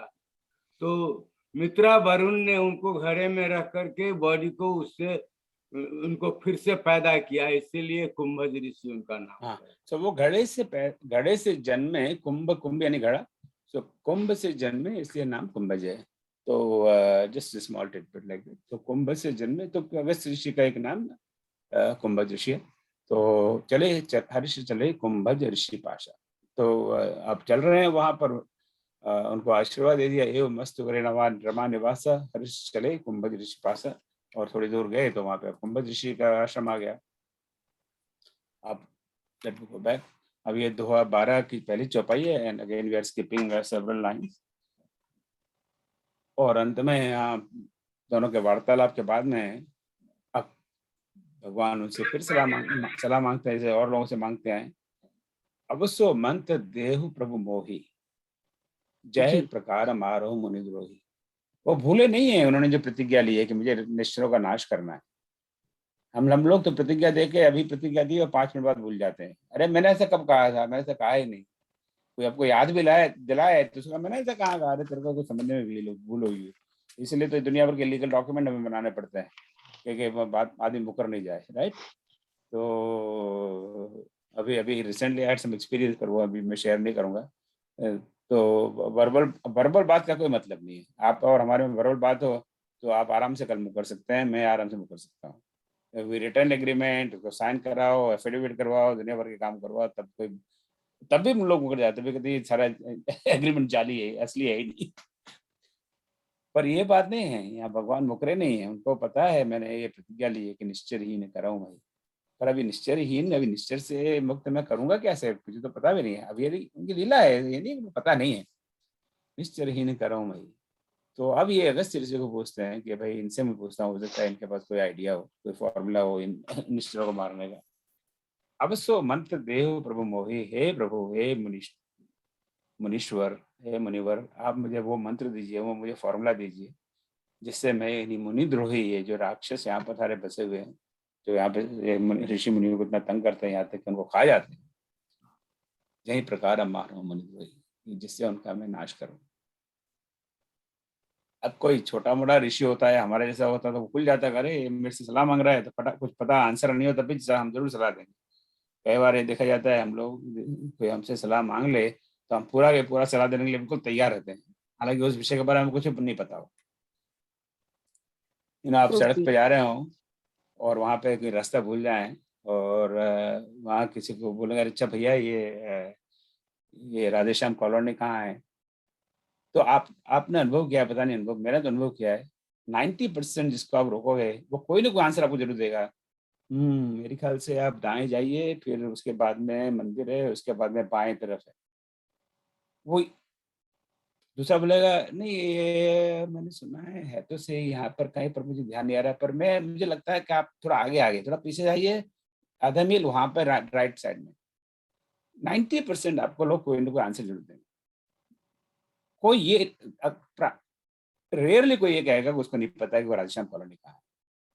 वो सलाह देने के लिए सब तैयार रहते हैं। अरे भाई आपको नहीं पता तो बता दो, मुझे नहीं पता, और उसको खड़ा रखेंगे और अपना माथा खुजलाएंगे, अच्छा मैं सोच रहा हूँ कहाँ पर है, अरे भाई तुम्हें नहीं पता, बता दो मुझे नहीं पता। तो सलाह देने के लिए सब हमेशा तैयार रहते हैं। जैसे मैं आप लोगों को सलाह देता रहता हूँ हमेशा, ऐसा करो वैसा करो, और खुद को कुछ नहीं पता। तो मैं भी वही फॉलो करता हूँ फॉर्मूला जो दुनिया फॉलो करती है। पर यहाँ ऋषि मुनि ऐसे नहीं है। वो कहते हैं आप मुझे सलाह मांग रहे हो, किससे सलाह मांग रहे हो और कौन सलाह मांग रहा है? सलाह मांगने वाला साक्षात ब्रह्म अवतार राम है और सलाह देने वाले जिसे मांगी जा रही है वो अगस्त ऋषि हैं। तो देखिए आप कौन किसको सलाह देगा। मुनि मुस्काने सुने प्रभु वाणी। तो अच्छा आपने मुझे सलाह मांगी है, बड़ी अच्छी बात है। पूछो नाथ मोह क्या यानी, आप क्या समझते हैं? क्या मैं न बेवकूफ हूँ, मुझे सब पता है, आप ये सलाह क्यों मांग रहे हैं, आपको सब पता है, आपसे क्या, आपने क्या सोच कर ये प्रश्न किया है, ये मैं आपको क्या बताऊंगा। अब यहाँ पर ये पूछो नाथ कहा मोह का जाने, आपने क्या सोच कर प्रश्न किया है, कोई वो अरोगेंस में नहीं है, वो इसमें विनम्रता के भाव में कि आपको सर्वज्ञ, आपको सब पता है, तो आप ये क्यों पूछ रहे हैं। अब यहाँ पे मैंने अब इस पर मैं डिस्कशन नहीं करूंगा, ये अपने आप में एक विशेष टॉपिक है और ये डायरेक्टली रामायण से रिलेटेड नहीं है, तो कभी we will talk about it separately. तो ये जो शब्द मंत्र है, इसका हम लोग बहुत प्रयोग करते हैं दैनिक भाषा में कि मंत्र, पर मंत्र एक शब्द का अर्थ क्या है, व्हाट डज वो मंत्र मीन, इसका भी आई थिंक रामचरितमानस के बीच 36 बार इसका प्रयोग है, पर मंत्र is very much part of our literature, our culture, भारतीय संस्कृति का एक बहुत महत्वपूर्ण शब्द है मंत्र। So what does it really mean. So कभी इस विषय पर आप लोग थोड़ा मंथन करिए कि उसकी क्या व्याख्या है, किसको हम मंत्र कहें, अब गायत्री मंत्र पिछले बार बात की थी पंडित प्रभुदयाल मिश्र जी ने। तो व्हाट इज मंत्र। अब कुछ लोग कहते हैं कि रामचरितमानस को इतनी बार, लाखों करोड़ों बार गाया गया है, पढ़ा गया है और पढ़ी जा रही है, तो रामचरितमानस का हर शब्द मंत्र है, तो मंत्र की परिभाषा क्या है। सो उसका डिस्कशन करने का मेरे पास से औचित्य नहीं है, समय भी नहीं, but this is very important question, मेरे पास आंसर भी नहीं है, तो आप सब लोग इस पर विचार करें एंड कभी आप इस पर विचार करने के बाद इस पर बोलना चाहें तो इस पर हम एक अलग से स्पेशल सेशन रखेंगे जानने के लिए कि मंत्र है क्या और मंत्र की परिभाषा क्या है, हम किसको मंत्र कह सकते हैं, कहना चाहिए और किसको नहीं कह सकते।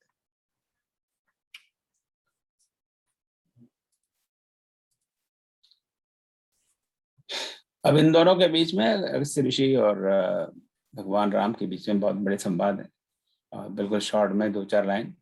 ते तुम सकल लोकपति साई, पूछे मोहे मनुज की नाई, संतत दासन देहो बढ़ाई, ताते मोह पूछे रघुराई।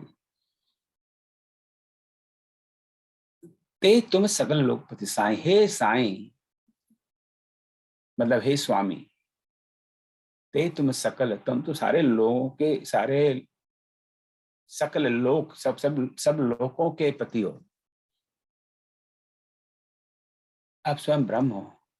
पूछे मोहे मनुष्य की नाई, और आप मुझे एक साधारण मनुष्य की तरह पूछ रहे हैं, ऐसे पूछ रहे हैं जैसे आपको कुछ पता ही नहीं है, क्योंकि कोई रास्ते में आदमी भूल जाए कि अच्छा भैया ये बिरला मंदिर कहाँ है, जैसे आपको कुछ पता ही नहीं है। लक्ष्मीपति स्वयं पूछे बिरला मंदिर कहाँ है तो हंसी आएगी ना।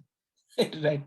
तो पूछे मोहे मनुष्य की नाई, तो मनुज शब्द है मनु से, वो ज वाला, मनु से जन्मा वो मनुज, राइट, जल से जन्मा वो, कुंभ से जन्मा वो जलज और कुंभ या भूमिजा। सो मनु से जन्मे, यानी मनु शत्रुपा की कहानी बिल्कुल बालकांड की शुरुआत में है कि मनुष्य ऐसा मानते हैं, एक मानना ये मनु और शत्रुपा है हमारी संस्कृति में, जैसे क्रिश्चियन संस्कृति में है आदम एंड ईव, उसी तरह हमारे सबके पिता है मनु और सबकी माता है शत्रुपा। तो मनुष्य से हम सब जन्मे हैं, तो मनुष्य जाति पूरी वो मनुज।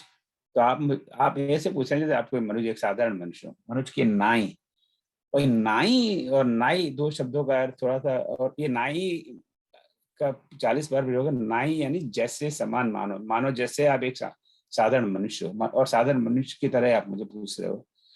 तो जब मैं रामायण पढ़ते हैं, रामायण का पाठ करते हैं, तो अक्सर प्राय ज्यादातर लोग, मैं नहीं कहूँगा सभी लोग, नाई को नाई ही पढ़ते हैं। वो गलत उच्चारण है, उसका अर्थ भी गलत है। अगर नाई ई के ऊपर अगर बिंदी है तो नाई नेजल साउंड है, नाक में हमें पढ़ना नाई। पूछे मोहि मनुज की नाई, that's how we need to read it, not like पूछे मोहि मनुज की नाई, नाई नहीं है, नाई। सो सबसे मेरा निवेदन है कि इसको पढ़ते समय ऊपर अगर बिंदी है तो उसका अर्थ, उसका मतलब वो नेजल साउंड है, वो जैसाई ते तुम सकल लोकपति साई। अगर हम पढ़ रहे हैं, हमें वही पढ़ना जो लिखा है, अपनी तरफ से उसको चेंज नहीं करना है। ये नहीं कि तुम सकल लोकपति साई, साई नहीं है, साई, ते तुम सकल लोकपति साई। पूछे, और वो पूछे वो चंद्र बिंदु है, तो मतलब ये वो भी नेजल है पर क्वार्टर नेजल है, थोड़ा सा नेजली, नॉट पूछे, नॉट पूछे मोह, नहीं पूछे नहीं, पूछे मोह मनुज की नाई। तो उससे क्या पढ़ने में आनंद आएगा। आप पढ़ दो कुछ भी लो, क्या फर्क पड़ता है। पर अगर आपको अब पढ़ तो रहे ही हैं, अपना टाइम वेस्ट तो कर ही रहे हैं, तो कम से कम उसका पूरा आनंद भी तो मिलना चाहिए ना। तो पूरा आनंद भी आएगा जब हम सही विचार से पढ़े। संतत दासन देहु बड़ाई, ताते, वो बिंदी ताते, नॉट ताते, ताते मोह पूछऊ रघुराई, नॉट ताते मोहि पूछऊ, नॉट पूछऊ, पूछऊ, थोड़ा सा हल्का सा निजल साउंड। सो आप मुझे एक साधारण मनुष्य की पूछ रहे हैं, मुझे पता है आप साधारण मनुष्य नहीं हो। संतत दासन देहु बड़ाई, खुद प्रश्न पूछ रहे हो, खुद ही उत्तर दे रहे हैं। आप मुझे इसलिए पूछ रहे हैं हे रघुराई, ताते मुझे पूछे रघुराई, आप मुझे इसलिए पूछ रहे हैं क्योंकि आप संतों को और सेवकों को बड़प्पन देना चाहते हैं। आप संतों, तो हमें से एवरी लाइन मैं कितनी बार ये बात कह चुका, और आप सुन के बिल्कुल दुखी हो गए होंगे कि क्या है बार बार ये बात कहता, पर मेरे से रहा नहीं जाता। Every line has a message, I can not believe that.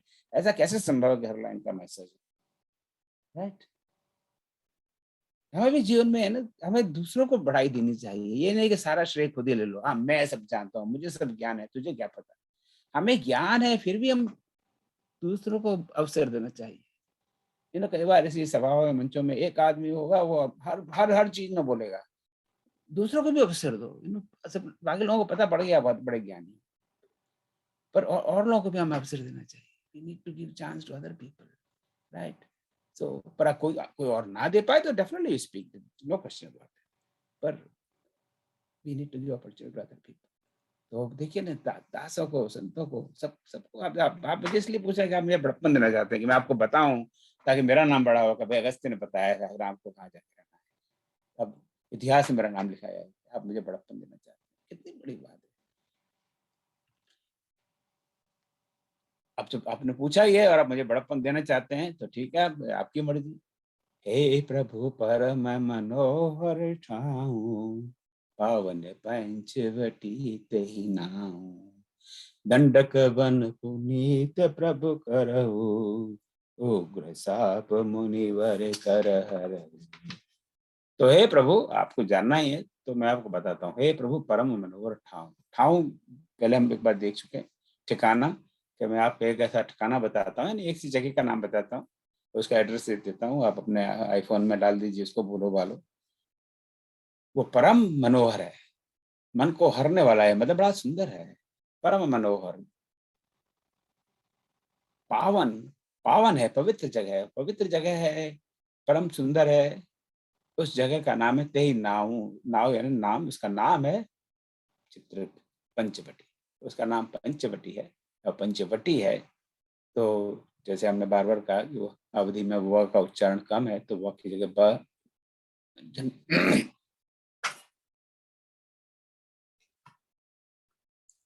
सामान्य रूप से बोलेंगे तो उसका नाम पंचवटी है। तो आप पंचवटी जाके रहिए, बहुत सुंदर जगह है वहाँ पंचवटी। वहाँ पंचवटी क्यों नाम है इसका जगह का, कोई कारण है कैसे? पहली बार आया है नाम ना? सर ये नासिक के पास वाला पंचवटी है क्या? पता नहीं, मैं तो कभी नहीं गया, आप मेरे टिकट भेज दीजिए, मैं आऊंगा। जरूर सर, जरूर आइए सर। और हमारे घर रुकिएगा सर, नजदीक हाँ, ही है। और वो तो नेचुरली, और क्या है, हम जरूर सर, तो जरूर सर। तो पंचवटी जो नासिक में है, और नासिक के पास के लीजिए, नासिक के लीजिए, तो नासिक में पंचवटी है। बॉम्बे से 2.5-3 घंटे लगते होंगे बाय कार, आई थिंक ज़्यादा नहीं लगेंगे, अब तो रोड बड़े अच्छे हो गए। सर। हाँ राइट। तो पंचवटी में बड़े ऐसे धार्मिक स्थान है, वहाँ सीता गुफा है, फिर पंचवटी में कि यहाँ सीता जी रसोई बनाती थी, इस तरह की बहुत सारी कहानियाँ हैं। फिर और दुनिया भर के लोग वह कहानी जोड़ देते हैं, तो बड़ा आनंद आता है जाके वहाँ पर। मेरे जो छोटे भाई शिव हैं, वो उनका आई थिंक मेरे ख्याल से फर्स्ट जॉब बहुत वेरी यंग, वो पंचवटी में था। पंचवटी में हिंदुस्तान एरोनॉटिक्स लिमिटेड की फैक्ट्री है, HAL, अभी है कि नहीं पता नहीं, वो तो बाहर। सो है सर। हाँ, so my brother she was working there. This is this is in 1987 की बात कर रहा हूँ अंदाजन। जी सर। तो वहाँ पंचवटी जगह है क्योंकि वहाँ पे पंचवटी यानी 5 वट के वृक्ष, तो बहुत 5 वट के बड़े वृक्ष, इसलिए इसका नाम पंचवटी पड़ा। तो आज की क्लास में कई नई नई जगह का नाम पता पड़ रहा है, पंचवटी के नए नए व्यक्ति से मिले। तो आज भी है सर वो जगह, 5 वटी आज भी है, पंचवटी जो है ना सर, 5 वृक्ष आज भी है वहाँ पे, 5 वृक्ष आज भी है। तो पंचवटी है और वो उसके समीप जो नदी जब वहाँ पर है उसका नाम है गोदावरी। तो गोदावरी नदी है, तो गोदावरी नदी यहाँ पर, आई थिंक यहाँ पर इसका रेफरेंस में नहीं है, किसी और चौपाई में शायद मैंने यहाँ पे नहीं लिया उसको। तो वहाँ पंचवटी में रही है, गोदावरी के तट पर है, बड़ा पवित्र जगह है, बड़ी सुंदर जगह है। तो आपको मैंने दे दिया एड्रेस, अब आप वहाँ पे जाकर रहिए।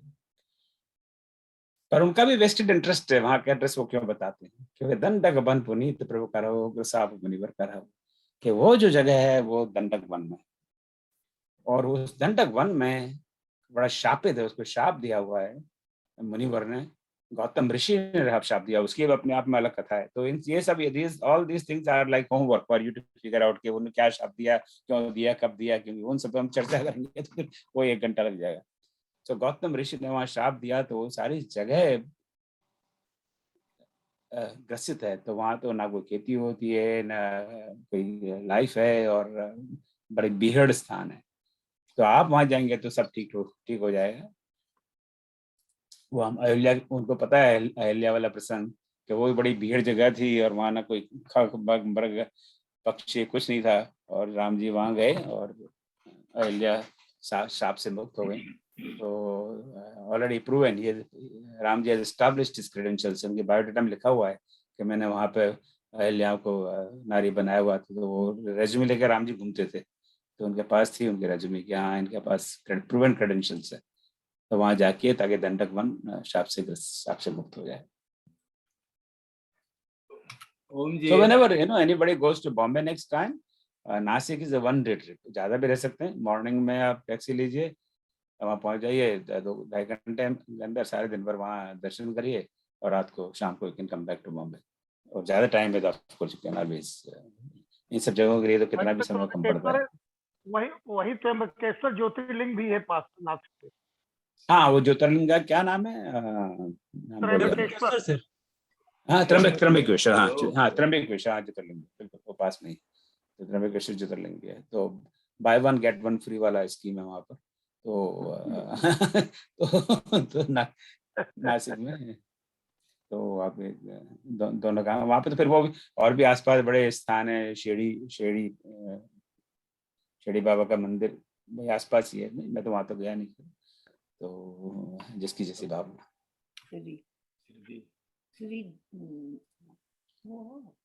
बास कराऊं ता रघुकुल राया, की जय सकल मुनिन वरदाया, चले राम मुनि आय सिपाही, तुरताई पंचवटी नियराई। आज मुझे क्या हो गया, आज क्यों मैं गा रहा हूँ? मैं नॉर्मल तो वैसे गाता नहीं हूँ। I don't know what has happened. कुछ I think राम जी कुछ ऊपर से कुछ चाबी घुमा रहे लगता है। तो बास कराऊं ता रघुकुल राया, फिर वो ता है तह नहीं है, तो आज कुछ मेरा माइंड से कुछ अलग ही चल रहा है। सर आप पे राम जी की विशेष कृपा हो रही है। हाँ, ऐसे लग रहा है, राम जी की विशेष कृपा हो रही है। ऐसे लग रहा है। तो वहां जाकर आप वास करिए, हे रघुकुल श्रेष्ठ, हे रघुकुल के स्वामी, वहां वास करिए और कीजिए सकल मुनि पर दया, सब मुनियों पर दया करिए। चले राम मुनि आयुष पाई, और मुनियों की तो आज्ञा ही लेनी पड़ती है, मुनि की आज्ञा ली और तुरंत ही पंचवटी नियर आई। और तो जो नियर शब्द अंग्रेजी का लगता है तुलसीदास जी से पास में आ गया, तो तेज पंचवटी के पास पहुंच गए। ये क्या होगा, इंटरनेट अनस्टेबल कह रहा है, तो कहीं मेरा कनेक्शन छूट जाए तो आप लोग बने रहिए। और वहां पर उनकी भेंट होती है गीतराज से। गीतराज से भेंट भई, बहुविध प्रीत बढ़ाए, गोदावरी निकट प्रभु रहे वरन ग्रह छाए। तो वहाँ गृधराज जटायु से भेंट हुई। तो गृधराज जटायु से ये भेंट के बारे में अक्सर लोग भूल जाते हैं। अक्सर हमें वही प्रसंग याद है कि जब रावण सीता जी को हर के ले जाता है तो गृधराज और जटायु की जो मुठभेड़ होती है वो प्रसंग तो खैर प्रसिद्ध है। एक श्लोक ही रामायण में भी जटायु का नाम है, और किसी का नाम नहीं है, पर जटायु का नाम है, जटायु मरणम सुग्रीव। सो वहाँ जो उनकी भेंट होती है तो परिचय वहीं हो जाता है गीतराज से पहले ही, वहाँ चित्रकूट में बसने के पहले तो गीतराज से भेंट भई। सो उनसे मुलाकात हुई, एक दूसरे परिचय हुआ, एक दूसरे से विजिटिंग कार्ड उन्होंने एक्सचेंज किया, अपना व्हाट्सएप नंबर, ईमेल सब कुछ, और परस्पर उनसे प्रेम बढ़ाया। और गोदावरी आ गया ना नाम, गोदावरी निकट प्रभु रहे पर्ण ग्रह चाहे पर्ण। अब उनके पास वहाँ पे कोई बंगला तो था नहीं, वो बस वो यहाँ पे जो लकड़ी और पत्ती और जो भी सामान मिलता था उनको इकट्ठा करके उन्होंने अपना आश्रम बनाया, और आश्रम क्या एक कुटिया बनाई और वहाँ पर रहे। तो इसके बाद में अब हम आगे अगले क्लास में पढ़ेंगे। Now will talk about the research projects, but इसके पहले अब तक जो आज हमने चर्चा की और उसी चर्चा से लिमिटेड कोई आपका कोई प्रश्न हो, क्वेश्चन हो, कोई टिप्पणी हो तो please mention it right now. पर विषय से हट कर ना जाए प्लीज, आपसे बहुत प्रार्थना है, क्योंकि हमारा साहित्य और संस्कृत तो इतनी विशाल है कि एक कोई भी चीज छोड़ दो तो छेड़ दो तो उस पर तो घंटों बात की जा सकती है। ये दंडक वन क्यों नाम पड़ा इसका, कुछ हाँ आप बताइए, मुझे क्या पता पंडित जी, आप पंडित जी हो, मैं पंडित नहीं हूँ। मुझे नहीं मालूम, मुझे नहीं मालूम। दंडक राजा था, दंडक वन का राजा था जिसको कि श्राप दिया गया था, श्राप दिया था तुमको वर्षा नहीं होगी अभी इस नदी इस जगह में। दंडक राजा था वहाँ का, ये तो और गौतम ऋषि ने नहीं श्राप दिया था मेरे विचार से। अब ये यहाँ तो अब तुलसीदास जी तो गौतम ही कह रहे हैं, अब हम तुलसीदास जी को माने हैं। तुलसीदास जी ने गौतम ऋषि नहीं बताया है, नहीं बताया। तो मैंने इस पर, गौतम ऋषि तो हमारे गांव के बाहर रहते थे। आपके गांव के बाहर रहते थे? अच्छा हाँ, वही आश्रम है उनका। वो तो गंगा जी को पार ही नहीं किया, गंगा जी को आना पड़ा उनके आश्रम तक, क्षीरोद की गंगा।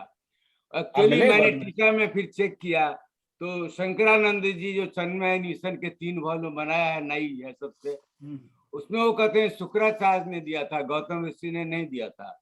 और सरस्वती जी कहते हैं कि भृगु ऋषि ने श्राप दिया था दंडक राजा को। नहीं, ये तो शुक्राचार्य में एक चीज मैं निवेदन करना चाहूंगा। हाँ कहिए सर,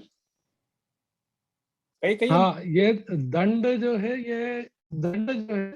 ये बचपन से ही ऐसे थे कि इनके बारे में ऐसा, ये रामचंद्र जी के ही पूर्वज थे, उनके बेटे थे ये, और इनका नाम ही दंड रखा था क्योंकि इनकी बचपन से गतिविधियां, वो वाल्मीकि रामायण में आता है उल्लेख इनका, कि इनको इनके पिताजी ने कहा था कि इसको दंड जरूर मिलेगा। तो ये वो मूढ़ था और बुद्धि भी कम थी और भाइयों को भी वो अच्छा व्यवहार नहीं था, तो उनको ये प्रदेश दिया था नगर बसाने के लिए।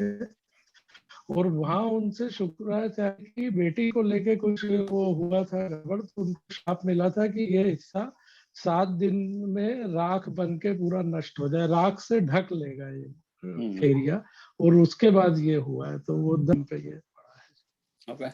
देखिए, नहीं जो गीता प्रेस की जो टीका है वाली जो आपके पास है, उसमें तो ये लिखा है कि गौतम श्रेष्ठ मुनि गौतम जी के कठोर शाप को हर लीजिए, बिल्कुल कॉपी पेस्ट कर रहा है। ये गौतम जी का शाप वाला मुझे लगता है कि शिव महापुराण में भी आता है कि वो उनको किसी और कारण से ये त्र्यंबकेश्वर के क्षेत्र के पास में मिला था, फिर वो कुंड एक खोदा था जहाँ पानी निकला था, और वो एक शाप का भी आता है। आप सही कह रहे हैं। तो हम तो वही है, ये गीता प्रेस को लेकर चलते हैं, पर बहरहाल वो जगह श्रापित तो थी, इसमें तो सहमति है ना हम कि अब किसने श्राप दिया वो एक अलग अपने आप में अलग विषय है और मैं भी इम्पोर्टेंट विषय है, पर ठीक है श्रापित तो थी, हमें तो श्राप से मुक्त करने से मतलब है। अब किसने श्राप दिया उसे उस जमीन में एक इसमें इंटरेस्टिंग चीज अच्छी जो आपने लास्ट कमेंट करी कि वो पर्ण कुटीर बना दी थी लक्ष्मण जी ने। हाँ, लेकिन एक वो आज 2 भाइयों के बीच के प्रेम के लिए एक बहुत अच्छा उदाहरण है। मुझे लगता है रामायण में राम ने अपने छोटे भाई से कहीं भी इतनी अच्छी प्रसन्नता व्यक्त नहीं करी, ना आज भी कोई बड़ा भाई अपने छोटे भाई से करता है। वो एक अप्रतिम उदाहरण है। राम लक्ष्मण से कहते हैं कि आज मुझे ऐसा लगता है कि मेरे पिता मरे नहीं है, तुम्हारे रूप में आज भी वे जिंदा है। वो कहते हैं लक्ष्मण को ये रिएक्शन, जो लक्ष्मण वहां पर्णकुटी बनाते हैं उसकी सुंदरता देख के राम कहते हैं। तो वो यानी इतनी राम मुझे पहली बार इतने अच्छे प्रसन्न नजर आए दोनों रामायणों में कि उन्होंने ये कहा कि दशरथ के इक्विवेलेंट रखा उन्होंने लक्ष्मण को। ये कहाँ मनीष जी आपने कहा है ये पढ़ा? इस ये वाल्मीकि रामायण में स्पष्ट, वाल्मीकि रामायण में, हाँ उसमें स्पष्ट वर्णन है ये। ठीक, तो वो बहुत अच्छा वाक्य मुझे लगता है आज के समाज के लिए कि दो भाइयों। हाँ बहुत सुंदर। और एनी अदर कमेंट? सर दंडक वन का मुझे एक और समझ आ रहा कि जब हम सत्यनारायण भगवान की कथा सुनते तो उसमें एक वर्णन आता दंडी स्वामी का जो बिल्कुल जस्ट स्ट्रेट, मतलब सीधे खड़े। तो उस दंडक वन में जहाँ हरियाली कम हो, सिर्फ सीधे मतलब ऐसे वृक्ष हो, सूखे वृक्ष हो, तो कुछ ऐसा भी उसका वर्णन है कि वो ऐसा निर्जन वन जहाँ पे हरियाली कम हो। तो इसमें फिर वर्णन आता है रामचरितमानस में कि जब से राम जी वहां रहने लगे तब से वहां सब सुखी हो गए और वहां पर्वत, वन, नदी और तालाब सब शोभा से युक्त हो गए और सुहावने मालूम होने लगे। तो वो श्राप के कारण वो वन निर्जन था और सूखे से ग्रस्त था, कुछ ऐसा। ठीक है, very nice. Anything else?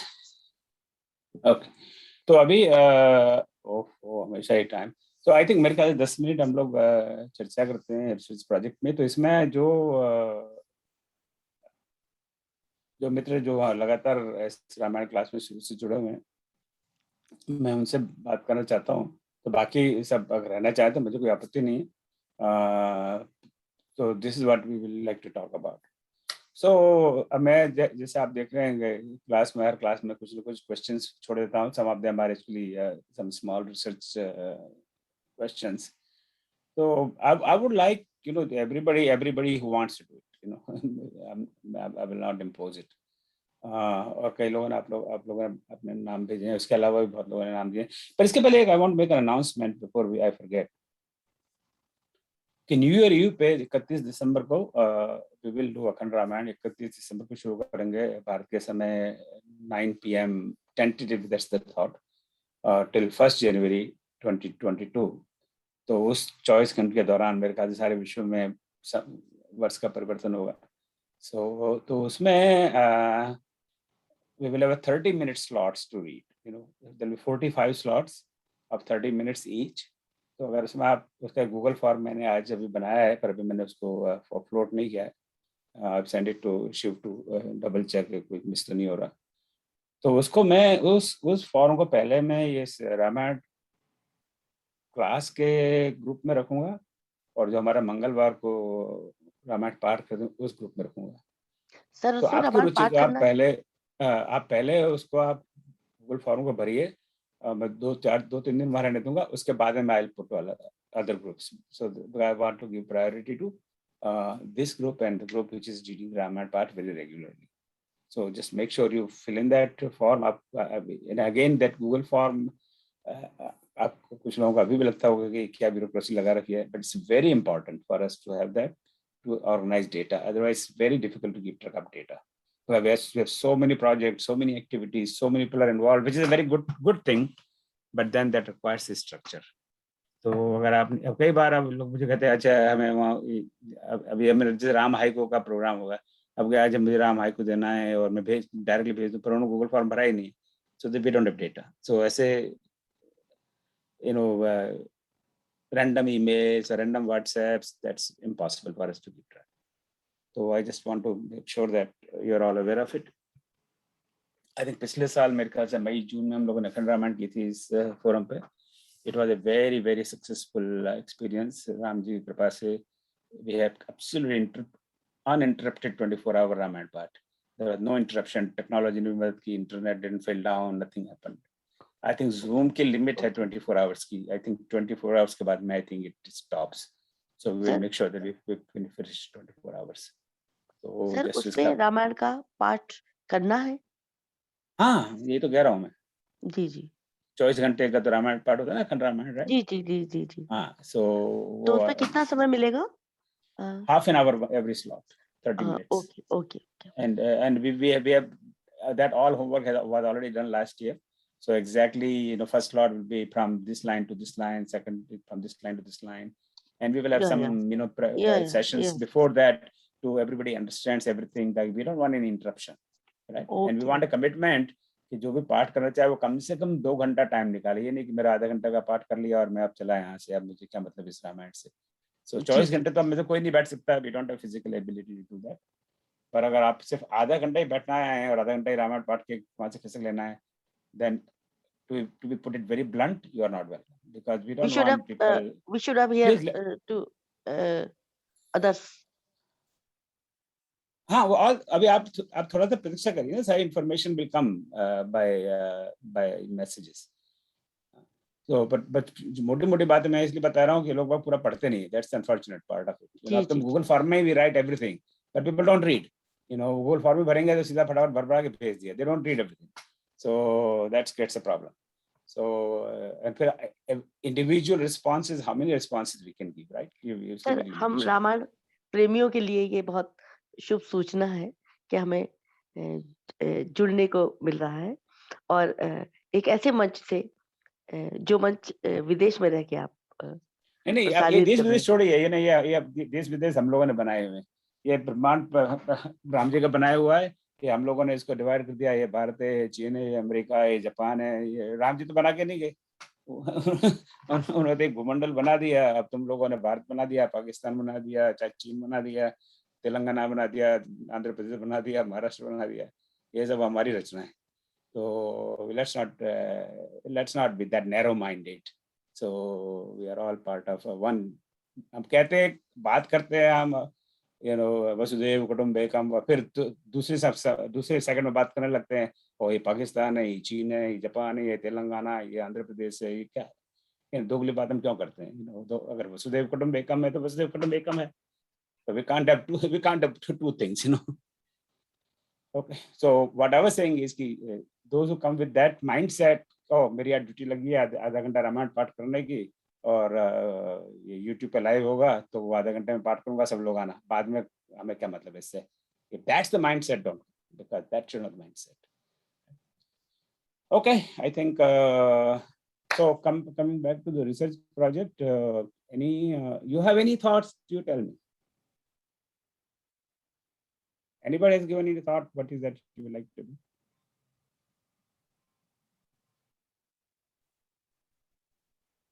Okay, I think उसके लिए मुझे लगता है एक अलग मीटिंग रखनी पड़ेगी, because anyway we are running out of time. So I will call a separate meeting for that to discuss this. That और तब तक आप सोचिए, मैं तो प्रोफेसर हूँ, मेरे पास आप एक प्रोजेक्ट बात करोगे, उसमें मैं 10 प्रोजेक्ट निकाल लूंगा। हमारा धंधा ही है कि बच्चों को बिजी रखना, so रोटी हमारी उससे निकलती है। But ultimately one should enjoy it. That's the bottom line. 2 conditions है, एक तो आपको स्वयं को आनंद आना चाहिए, और आप बिल्कुल उसको स्वांत सुखाय भाव से करें। अगर स्वांत सुखाय भाव से ना करें तो ये रामचरितमानस पढ़ने का कोई फायदा नहीं। बिगिनिंग में ही वो गोस्वामी जी कहते थे स्वांत सुखा के लिए मैं इसको लिख रहा हूँ। तो स्वांत सुखाय को ना है तो don't do it. We are not passing any exam. We don't have to get any certificates. Nothing like that. So स्वांत सुखाय होना चाहिए, आनंद आना चाहिए। अब ये हम एक क्लास कर रहे हैं तो मुझे तो बड़ा आनंद आ रहा है। आप लोगों को पता नहीं टॉर्चर हो रहा है, क्या हो रहा है राम जी? सर नहीं, आनंद आ रहा है, इसीलिए हम लोग जुड़े हैं। और आनंद का भाव होना चाहिए। So you should all आनंद के भाव के कारण ही मैं आपको बताना चाहूंगी कि रामचरितमानस पाठ हम सबके आनंद का स्रोत है, और विशेषकर मेरे लिए। और मैं जहाँ भी होता है, मैं अपने घर में डेली भी पाठ करती हूँ, और जहाँ भी होता है तो मुझे लगता है कि मुझे करना चाहिए। आपसे जुड़ी हूँ और इसी भावना से जुड़ी हूँ कि मुझे आनंद आएगा और सबको आनंद आएगा। चलिए, नाउ इसको आज की सभा को समाप्त करें, और आप सबके आने के लिए बहुत बहुत धन्यवाद। जय श्री राम। अगले सप्ताह हम देखते हैं पंचवटी में राम जी क्या गुल खिलाते हैं, या पता नहीं क्या और नाटक वहाँ होता है इनकी, पता नहीं है राम जी का, मुझे समझ में नहीं आता है। बहुत परेशान कर रखा है इन्होंने। हम समझते हैं कुछ और करेंगे, वो करते कुछ और है। अब पता नहीं, आज पता लगा वो गौतम ऋषि ने नहीं बनाया, वो तो किसी और ने श्राप दिया है। तो ये तो बहुत मुझे सोचता है ये सब छोड़ देना चाहिए हमें। ओम सर्वेषां स्वस्तिर्भवतु, सर्वेषां शान्तिर्भवतु, सर्वेषां पूर्णं भवतु, सर्वेषां मङ्गलं भवतु। ओम सर्वे भवन्तु सुखिनः, सर्वे सन्तु निरामयाः, सर्वे भद्राणि पश्यन्तु, मा कश्चित् दुःखभाग् भवेत्। ओम सतो मा सद्गमय, तमसो मा ज्योतिर्गमय, मृत्योर्मामृतगमय। ओम शांति शांति शांति।